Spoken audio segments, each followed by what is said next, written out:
Давай быстрее. Неспокойно мне. Успокойся. Вокруг море. Так просто им до нас не добраться.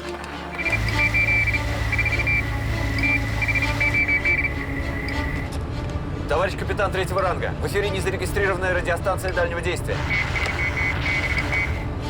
Передача ведется не с материка. Наш сектор. Работаем! Быстро!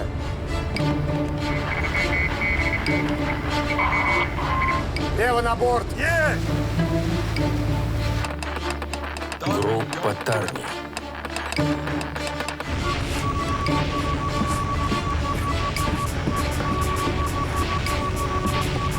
Товарищ капитан третьего ранга. Остров в Айновской группе. 69 градусов 50 минут северной широты. 39 градусов 34 минуты восточной долготы. Это в 8 милях от выхода в море. Сообщить координаты острова десантной группе. Слушай приказ. Произвести высадку десанта на остров Малый Айнов с целью захвата диверсионной группы. Уходим. Быстро.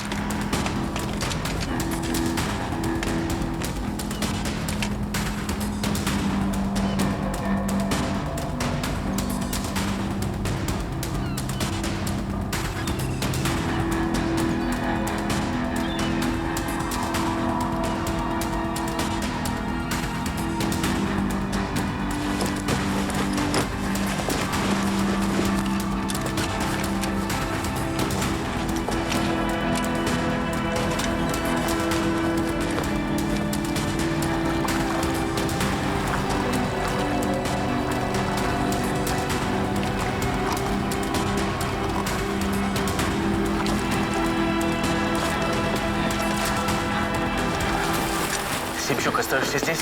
Остальные рассредоточатся. Брать только живьем. Стрелять исключительно по конечностям. Бегу, бегу, бегу, бегу.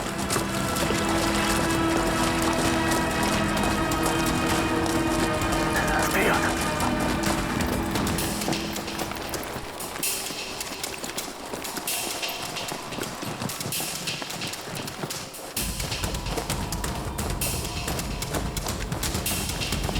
Ложись!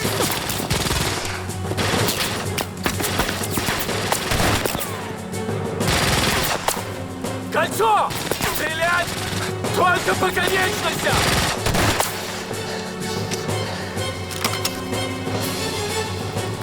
Что будем делать, Ника?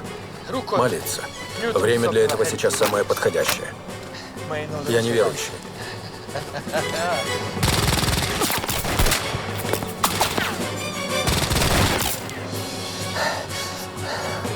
Они не стреляют. Значит, мы им нужны живыми. Поверь, живыми лучше к ним не сдаваться. Саня, попробуй обойти. Хоть одного, но живым. Кровь из носу. Бессмысленно сопротивляться. Они нас или убьют, или возьмут в плен. В плен ты не сдашься. Я не могу тебе этого позволить. Вперед помалу. Давай.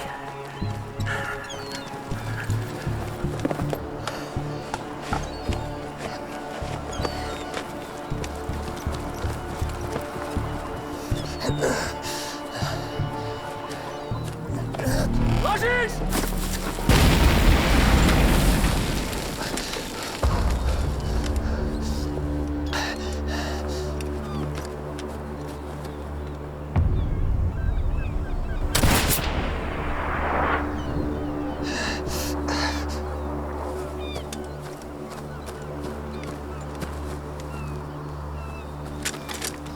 Товарищ капитан, один теплый!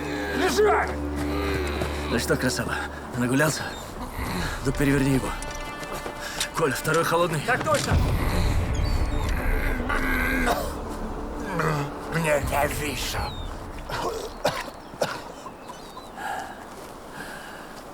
Вот тебе и теплая, сука. Ну что ж, как говорится, ни грозы вам, ни неприятных попутчиков. Еще раз спасибо за помощь. Не забудьте передать поклон Николаю Герасимовичу Кузнецову. Не забуду. Счастливого полета. Ленинграду городу привет. Пойдемте, я провожу вас до самолета. Ты зла на него не держи, он мужик хороший, но вот так бывает. Офицер надежный, главное, что знающий. Ты че весь в пене, глаза на выкате? Радиоперехват, Александр Матвеевич. На ключе работал радист Тарни. Мы их по-тихому, тепленькими взять хотели, но не получилось. Иди в машину. Типа ко мне еще. Живо выполняет. Есть.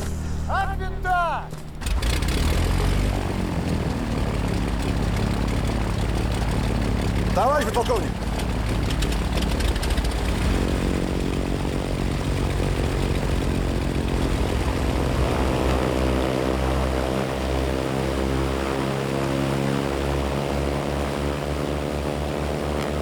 Иди в машину, мы остаемся.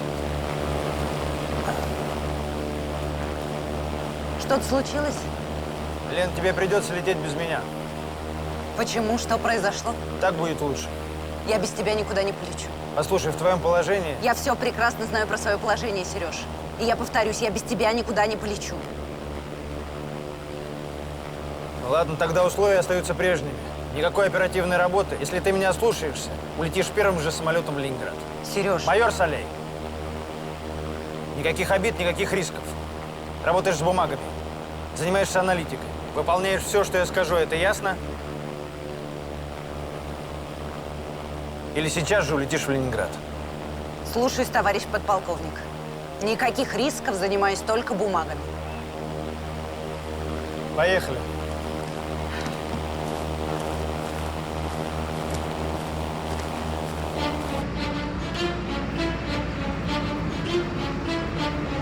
Радист и его напарник мертвы, рация уничтожена. Криптографы уже работают над текстом.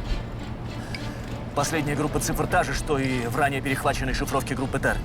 Сколько времени потребуется на дешифровку, пока неизвестно. Ладно, с этим разберемся. Мне вот что непонятно. Какого черта они вообще на связь вышли, если Тарни сморщился и в леднике лежит? Самое простое. Оставшиеся в живых диверсанты запрашивают эвакуацию. Не согласен. Товарищ полковник, разрешите шифровку? Если предположить, что в конце шифровки подпись не Тарни и его группы. Вот не люблю я летчиков. Не люблю. Но улетит ты на 5 минут пораньше на своем тубусе. Нет же. Так, и что? Здесь заполнены почти все страницы. Если бы это был запрос на эвакуацию, она была бы короче. А порой даже одного символа хватит. Согласна. И при запросе на эвакуацию ждут информацию, а не передают, товарищ полковник. А мы что, по-вашему, дураки сидим? Лично я так не считаю. Предлагаю отработать обе версии. Что-то я вашу еще не услышал.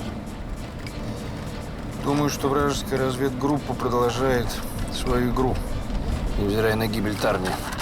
И вот это запрос на помощь, на дополнение личным составом, оборудованием или вооружением, или на все сразу.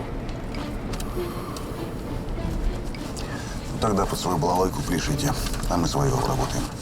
Ну, отлично. До морга не подбросите?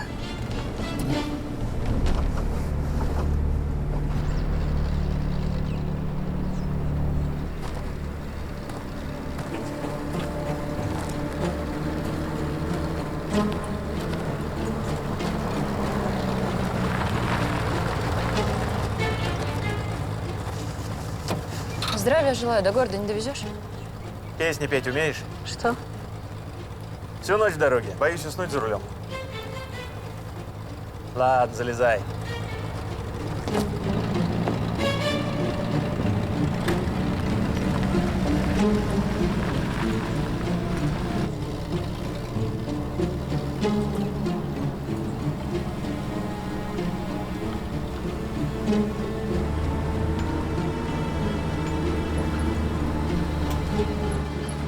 Эх, и чё я бабой не родился? Виси себе на телефоне, а война мимо проходит. Стаж, жалование, все дела. Да. Сплошная сказка, а не жизнь. Особенно, когда приходится искать обрыв телефонного кабеля. Прощупывать километры провода. В грязи, под дождем. Или в снегу, зимой. И все это ползком, на пузе. Под немецким прицельным огнем. Да я не в том смысле. А я в этом. А чего? Связистам-то служить одно удовольствие? Награды, усиленное питание. Я вон мужа недавно похоронила. Тоже связист. Нашел место обрыва. Сразу только полевика не успел сделать, как его засекли. А он в зубах концы проводов зажал и начал отстреливаться. Так и нашли потом через несколько часов. Уже окоченевший, а в зубах провода. Но линию восстановил. Вот так весело живем, да? А сейчас еду свекровь обрадовать. А там, глядишь, и на детей пособие дадут. Не жизнь, а песня. Слушай, могу и тебе на радостях спеть. Давай спою, хочешь? Чтобы ты не заснул за рулем. Может, спеть, а? Нет, не надо. А чего?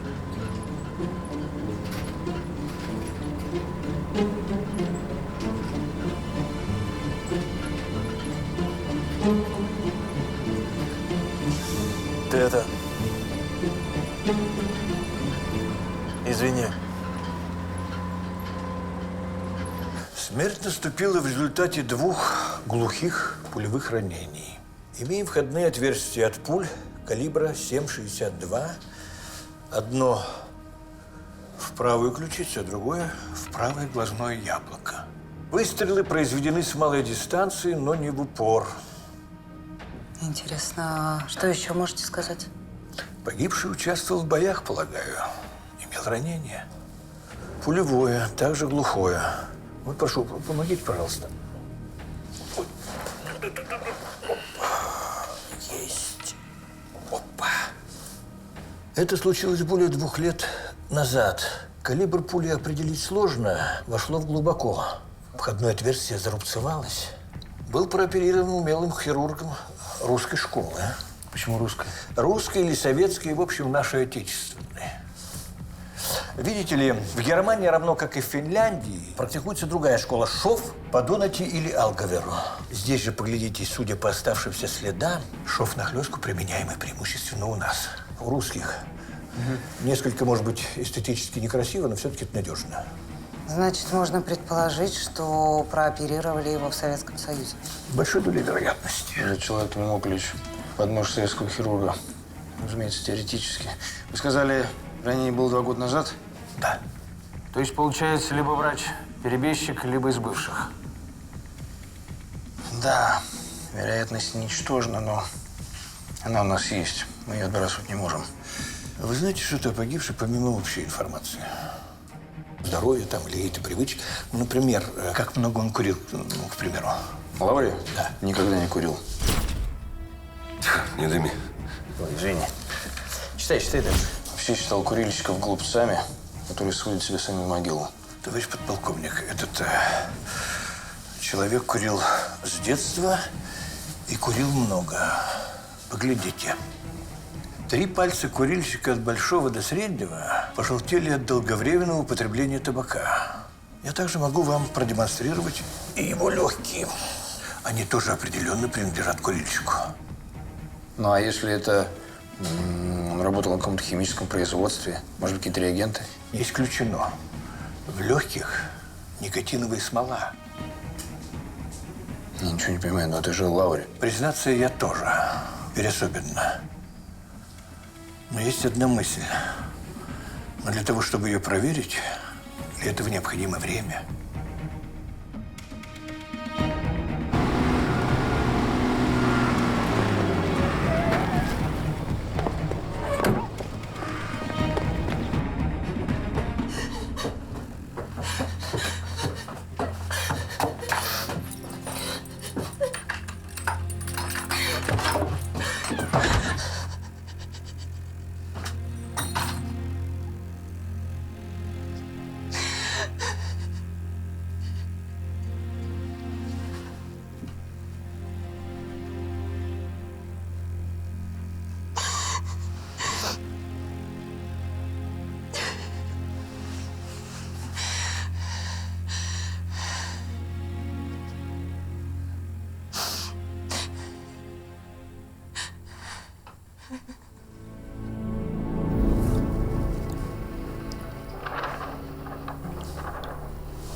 Первую радиограмму расшифровали.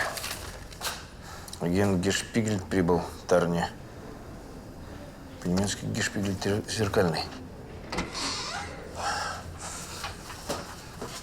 Стал быть, капитан Лаури Тарни.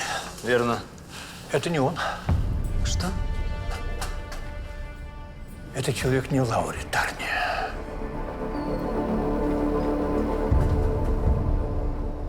Операция на хрящах носа и другие изменения произведены опытными хирургами высочайшего класса. Нас намеренно пытались ввести в заблуждение, и им это почти удалось. Слушай, какой-то фантастический роман напоминает. Хотя на войне чего только не случается. Выходит, Тарни жив. Конечно, жив. Иначе зачем нужна подмена? Теперь с уверенностью можно сказать, что в отправленной диверсантами шифровке речь шла не об эвакуации. Да о чем? Им нужна была взрывчатка. На месте ее получить не удалось, теперь уже вряд ли удастся. Море мы тоже перекрыли. Но взрывчатка им нужна в достаточном количестве. Это и есть краеугольный камень всей операции. Следовательно… Выброска с воздуха. Да, при очередном авианалете. Мы с таким сталкивались на Балтике. Один самолет как бы случайно сбивается с курса, производит бомбометание, а груз находится в муляжах авиабомб. Им в любом случае понадобится время. Забрать груз, быстро уйти, значит, у нас есть шанс. Нужно подключить к работе службы ПВО Карельского фронта и Северного флота для быстрого получения информации о проникновении на нашу территорию любых тяжелых вражеских самолетов. Но только понять, где будет выброска. Ну, если в тундре, то для доставки такого груза к ближайшей дороге им понадобится трактор или танк. Верно подмечено. Стало быть, сброс будет осуществлен в более-менее обжитой местности. Соедините меня со штабом ПВО.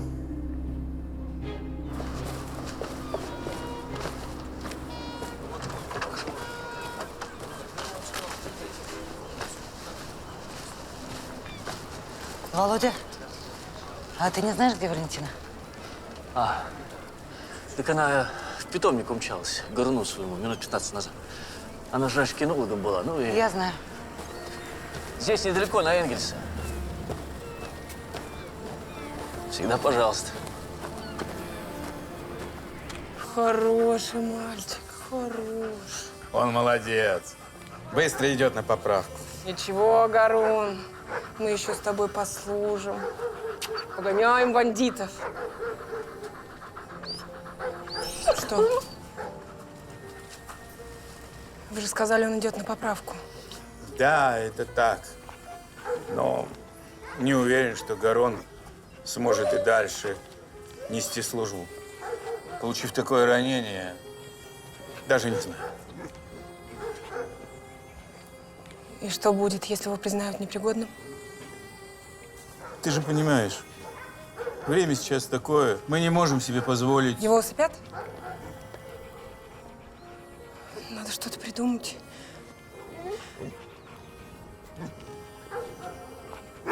А знаете что? А я его заберу. Да. Заберу, ничего, как-нибудь прокормим. Ты уверена? Абсолютно. Только не усыпляйте его. Обещаете? Хорошо. Как скажешь.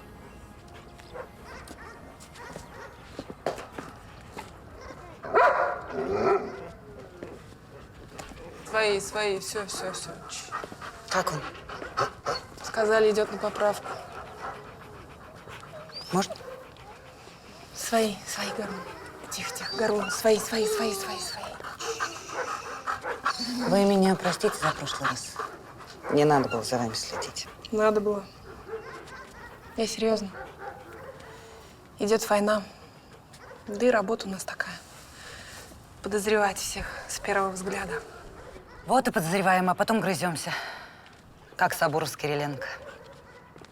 Кириенко хороший человек. У него своя правда, свое видение. Знаете, почему он все время конфликтует с вашим товарищем Сабуровым? Догадываюсь. Чтобы держать себя в тонусе, что-то вроде спортивного состязания. Угу. А на самом деле прекрасно понимает, как важна помощь вашей группы. Так и думала. Значит, мир? Мир. А знаете что? Приходите сегодня вечером ко мне домой. У меня бутылка вина имеется. Договорились. До вечера.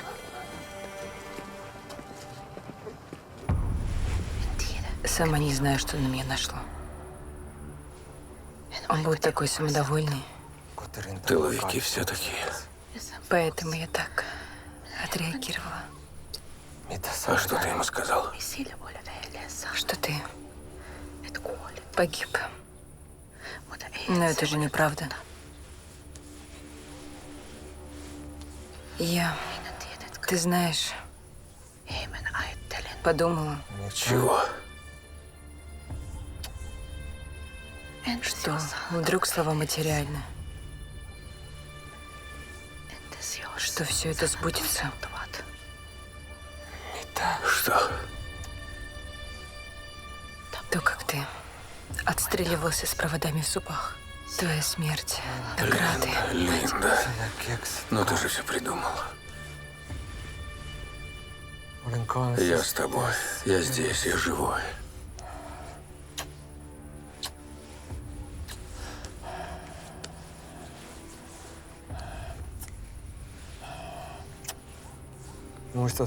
Помнишь, я рассказывал тебе про гадалку? Да. Она сказала, что со мной ничего не случится.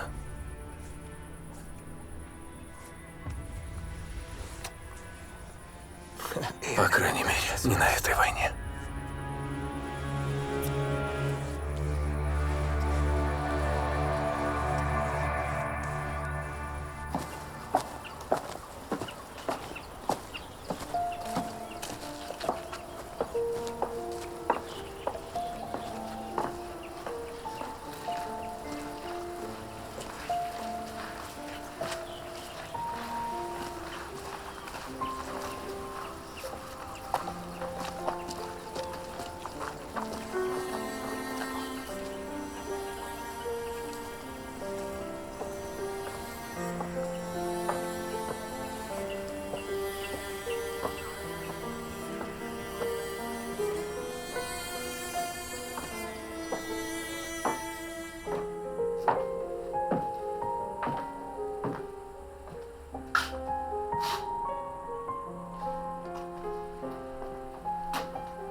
Кто там? А могу я видеть Валентину Карамышеву? Здрасте. А мамы нет. А, простите. Она за дровами пошла. Но скоро вернется. Хотите?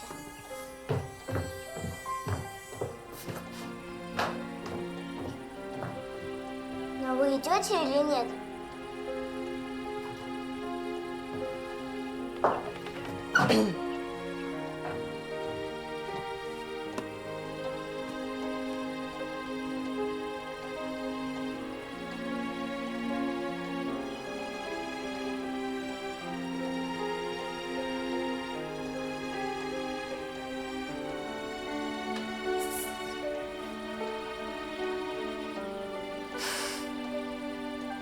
И как тебя зовут?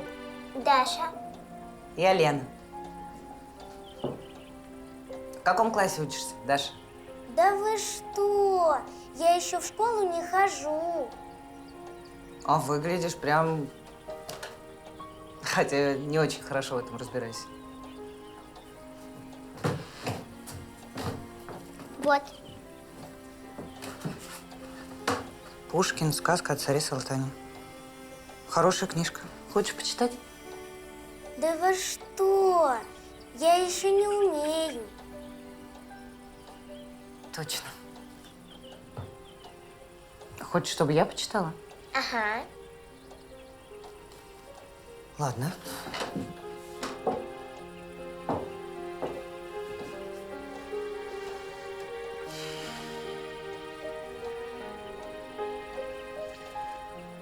Сказка о царе Салтане, о сыне его славном и могучем богатыре князе Гвидоне Салтановиче и о прекрасной царевне Лебедь.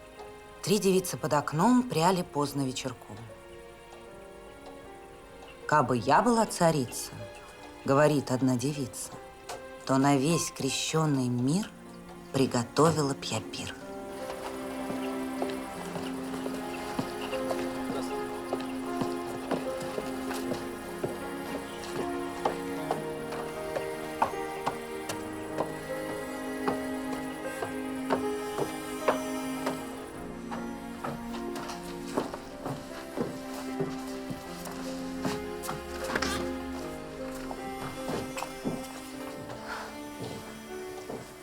Представляете, она уснула.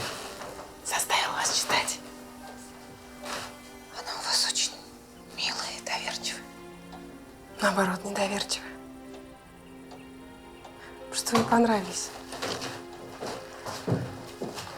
У Даши чутье на людей. Она чувствует хорошего человека. Он здесь служил, в Мурманске. Ну, поженились. Через год Дашка родилась. Потом война. Через 2 месяца… В общем, дезертировал. Да вы пейте, пейте вино.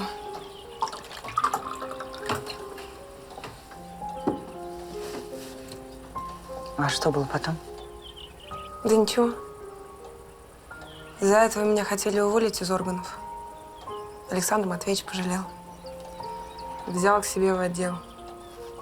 Теперь вы понимаете, почему я говорю, что он хороший человек? Конечно.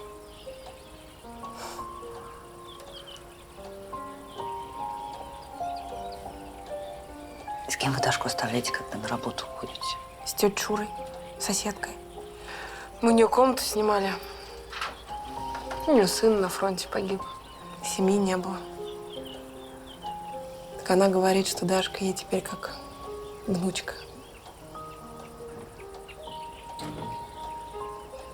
А давайте выпьем за Дашу. Нет. Давайте за всех детей. Вообще. За всех.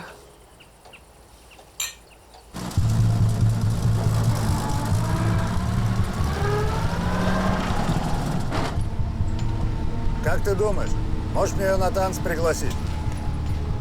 Какие танцы? Война идет. Война почти закончилась. Пора и о жизни подумать.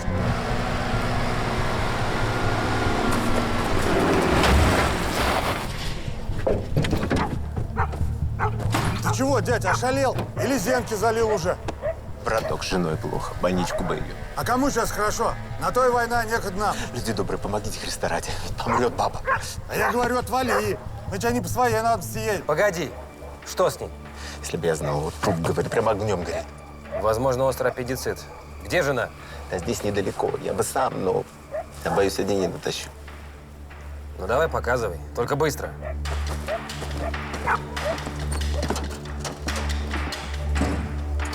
Сейчас прямо, потом налево 200 метров.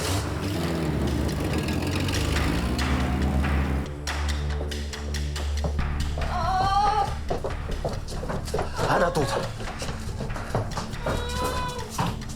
Так, давайте посмотрим, что тут у вас. А? Странно. Температуры нет. И пульс вроде в норме. Так, ну-ка давайте попробуем повернуться. Ах ты, сука! Уходим, уходим. Так много времени потеряли.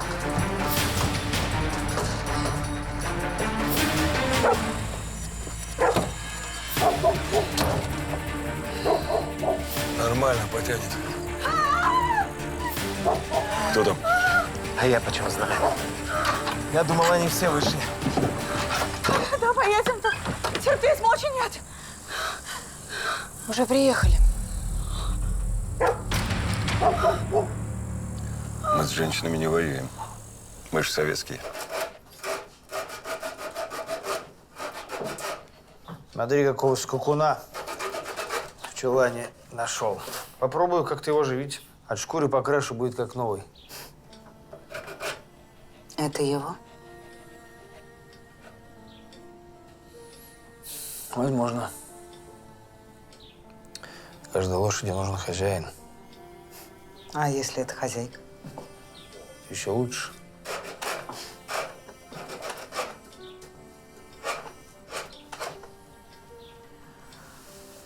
А ты знал, что у Вали Карамышевой дочери 6 лет, а от оперативной работы ее никто не отстраняет?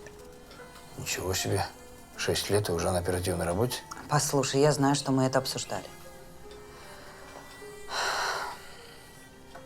Но бумажки перебирайте, за вашими спинами отсиживаться.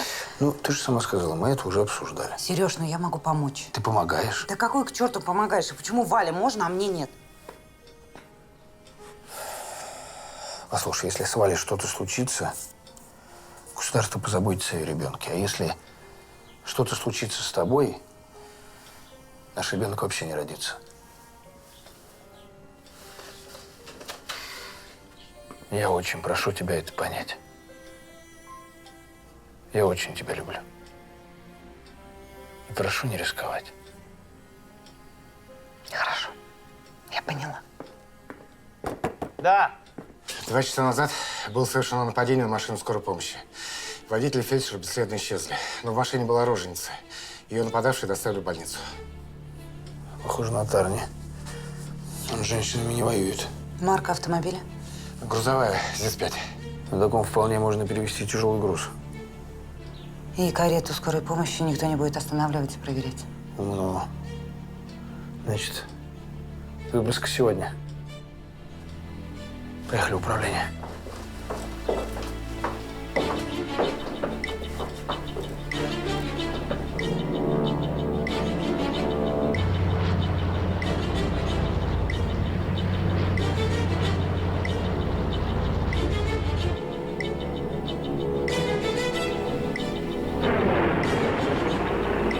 Прилетят. Приготовились. Давай.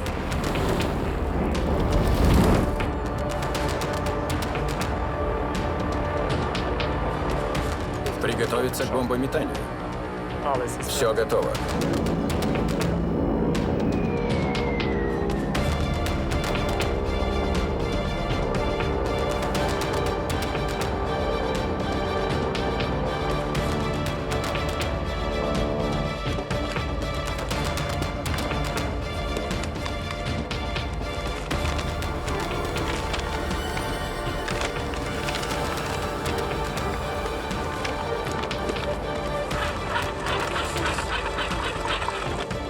Центральный.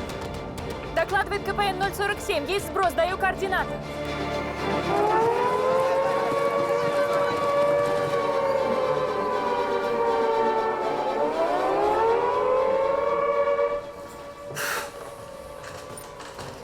Надеюсь, это то, чего мы ждем. Правда, странно, что зенитки не работают. Ну, может быть, идут по краю города. Зафиксирован сброс в квадрате 1375. Точно они. Здесь кроме развалин рыбзавода нет ничего.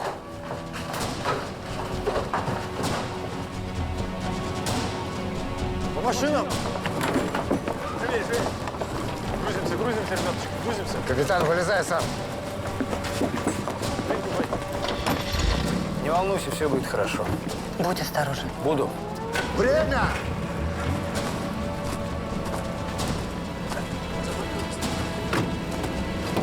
Капитан, поедете Товарищ в майор, кузове. Не рассуждать.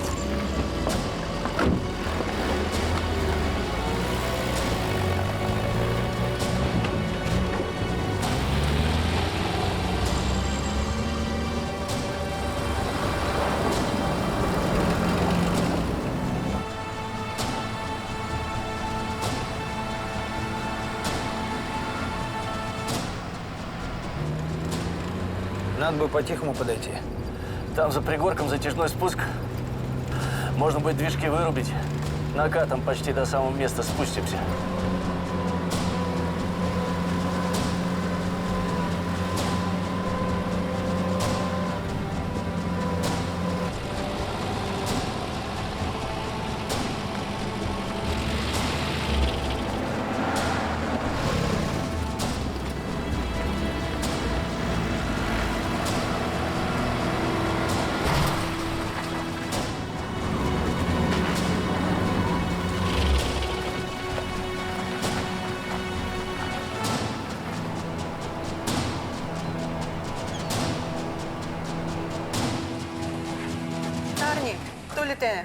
Тарни, подойди.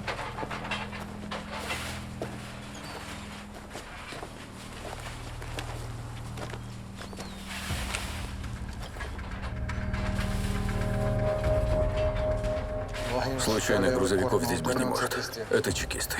Как они узнали? К бою. А груз? Другие контейнеры найти не успеем. Забирайте этот и уезжайте. Остальным приготовиться к бою. По местам.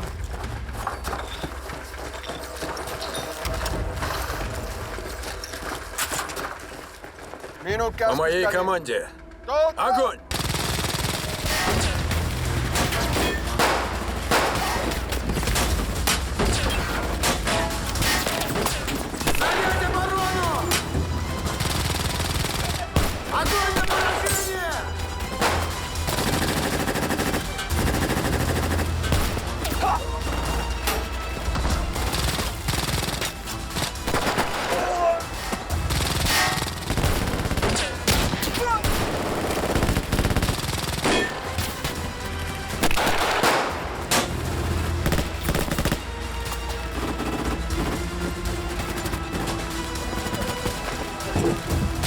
Товарищ полковник, смотрите!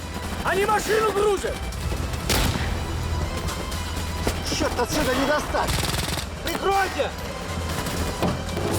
Их надо отрезать от грузовика! Пошел, якорный бабай!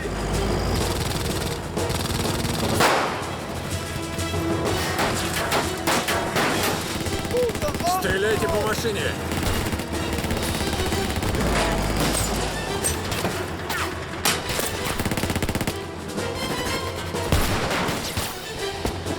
Не дайте ему высунуться!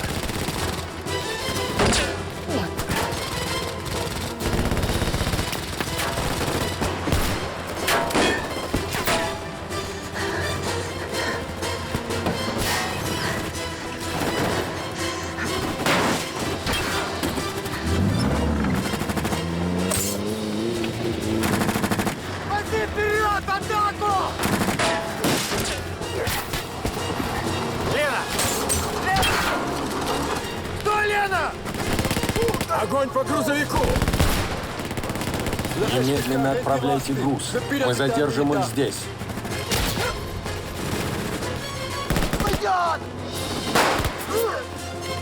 Лаури!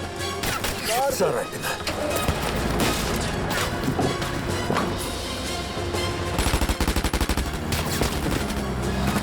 Столбунов по машине уйдет! Не уйдет.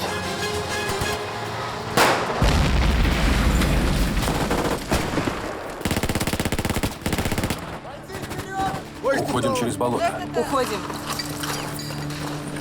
Бегом, бегом! Давай, давай, гони! Лена! Жива! Я что тебе сказал? Потом отношения выяснения идут. Оставайся здесь.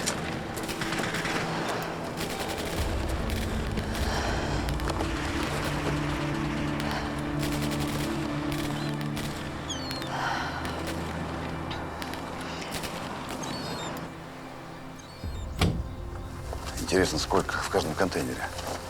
Суть по размеру килограмм 150, не меньше. 3 контейнера мы взяли, 1 взорвали. 600 килограмм, значит, сбросили. Нехило. Ну что там? Через болото ушли. Мы было сунули за ними. Тогда их чуть не засосало, еле вытащили. Ты думаешь, они случайно это место для сброса выбрали? Не. Знали, как уйти, если что. Тут же до самого моря сплошные болота. И наверняка у них схроны оборудованы, чтобы отсидеться. Товарищ полковник, разрешите. Наши потери. 5 убитых, 3 раненых. Вези их, господи. Есть.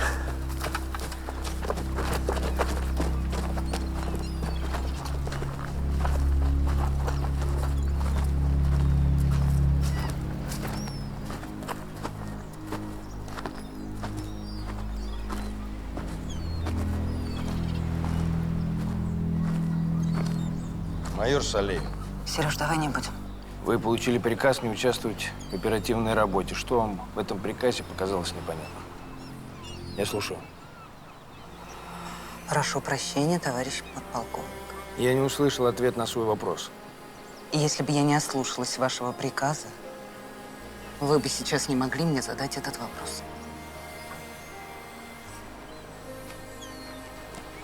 Ты завтра же первым рейсом улетаешь в Ленинград.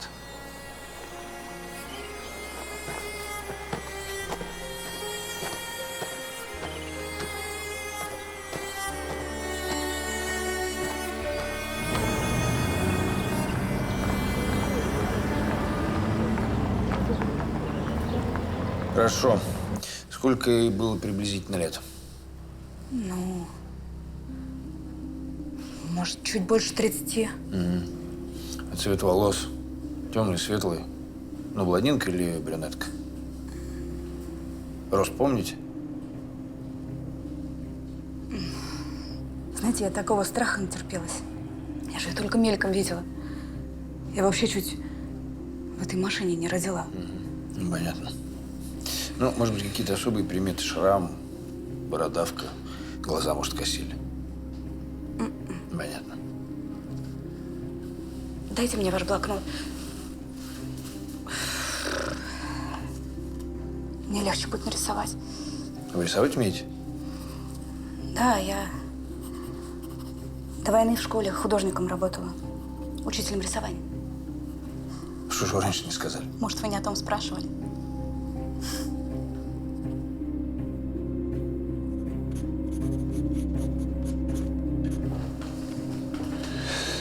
Упустили мы их.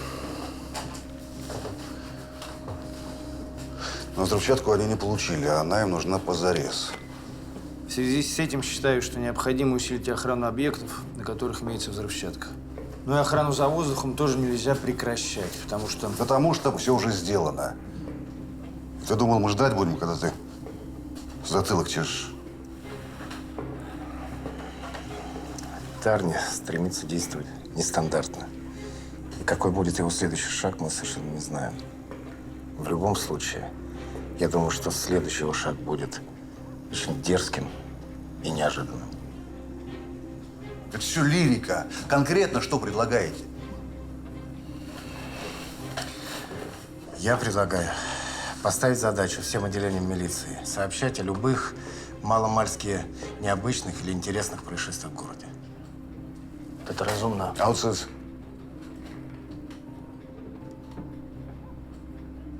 Так, Володя, немедленно разошли депеши начальникам всех отделений города и области, чтобы не расслаблялись и не слезали с телефона. Докладывать обо всем, любая мелочь. Там карманники, формазоны, там кто-то в форточку влез. Все сюда, здесь уже будем разбираться. Выполняй. Есть. Что там, твоя роженица? Вспомнил хоть что-нибудь?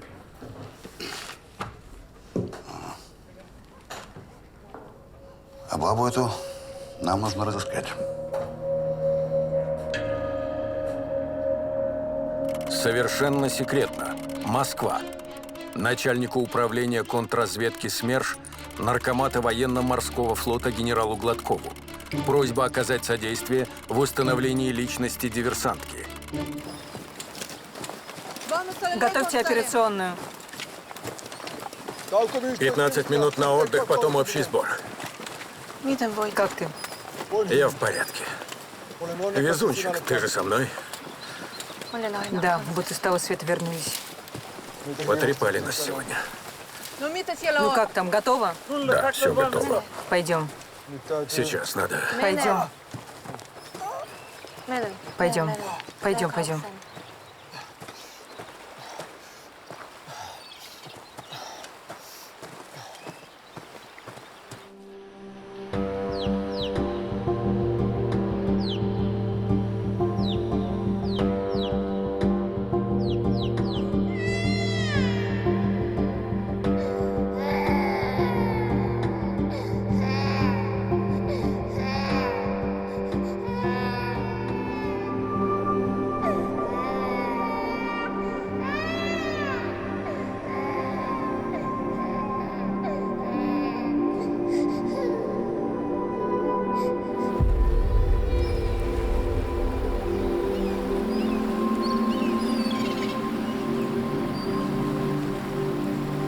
Пойдем купаться.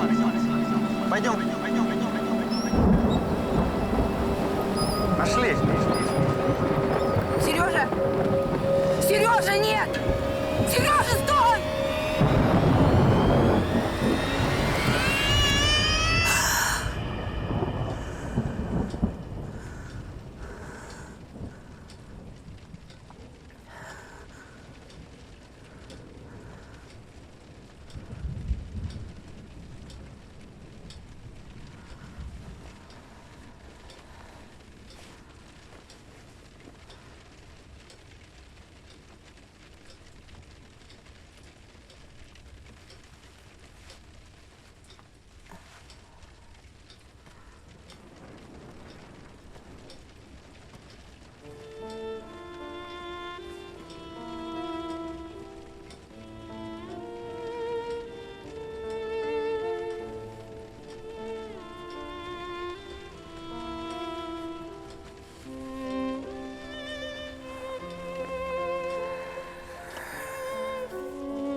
Все будет хорошо.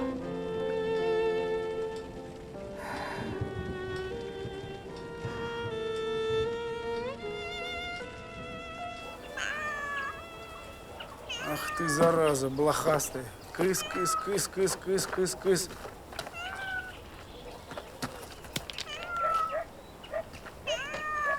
Кыс, кыс, кыс, кыс, кыс, кыс, кыс.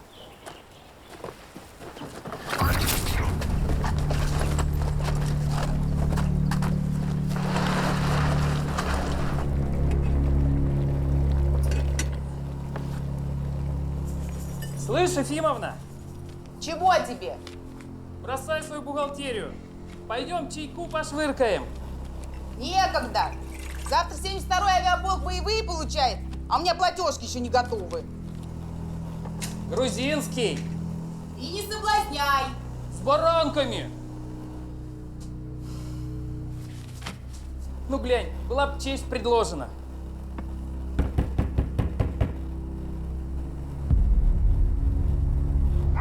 Маленкин. Как еда, он тут как тут. Нюх у него, что ли?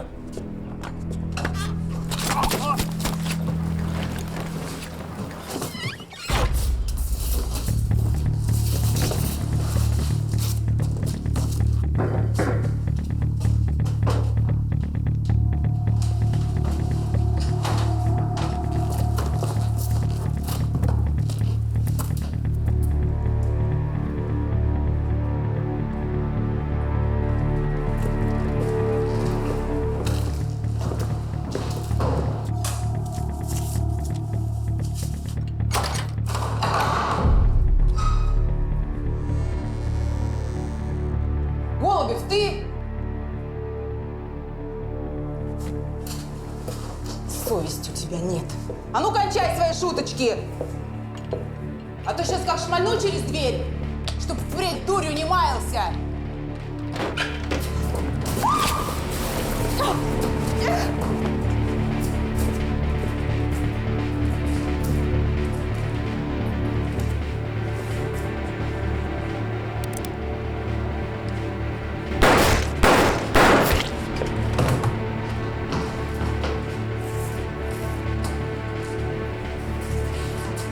Деньги забираем и уходим.